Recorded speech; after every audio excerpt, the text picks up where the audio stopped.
ध्यान में रखो तो स्टोरी समझ में आ जाएगी। जब जर्मनी ने पोलैंड पर हमला किया तो उस समय यूएसएसआर के साथ में उसका गठजोड़ है, और इसके विरोध में इन्होंने जर्मनी के खिलाफ युद्ध की घोषणा कर दिया। जब युद्ध की घोषणा हो गई है और रसिया यानी कि यूएसएसआर उसके खिलाफ युद्ध नहीं करेगा क्योंकि उसके साथ गठजोड़ हो चुका है, तो अब ये अपनी पूरी सेना लेकर इधर जाएगा।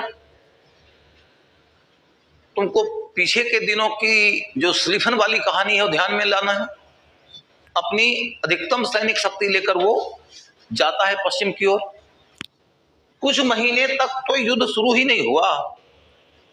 इसको फोनी वॉर कहते हैं, माना बातचीत चल रही है, तनाव की बातें हो रही है, युद्ध वास्तव में शुरू नहीं हुआ है।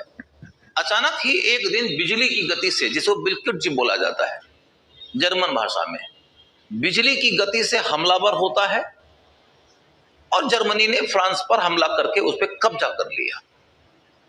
वहां अपनी मर्जी की सरकार का गठन करा दिया और इंग्लिश चैनल में खड़े ब्रिटिश सैनिकों पर हमला किया। और इतना ज्यादा हमलावर आक्रामक तेवर है उसका कि ब्रिटिश सैनिक घबराकर भाग गए। जब जर्मनी ने ये वाला पोजीशन होल्ड कर लिया,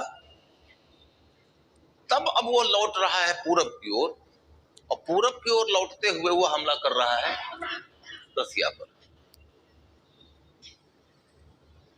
अब उसे रसिया पर हमला करते हुए इस बात का डर नहीं लग रहा है कि हमारे पश्चिम से हम पर हमला होगा,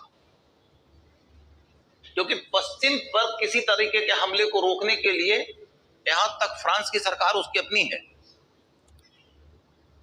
इंग्लैंड को वही उलझा कर रखेगा। सवाल ये उठता है कि वो इस इलाके पे हमला करके पाएगा क्या। तो आपने पीछे क्लास में एक वर्ड पढ़ा है, हर्टलैंड थ्योरी। हर्टलैंड थ्योरी मैकेंडर नाम के एक जियो पॉलिटिकल एनालिस्ट ने दिया है। वो कह रहे हैं कि जिसका हृदय स्थल पर कब्जा होगा उसका प्रभुत्व स्थापित हो जाएगा। ऐसा है तो यूराल माउंटेन का इलाका, यूराल माउंटेन को उन्होंने हृदय स्थल के रूप में क्यों पहचाना? क्योंकि यूराल माउंटेन एशिया और यूरोप को डिवाइड करता है।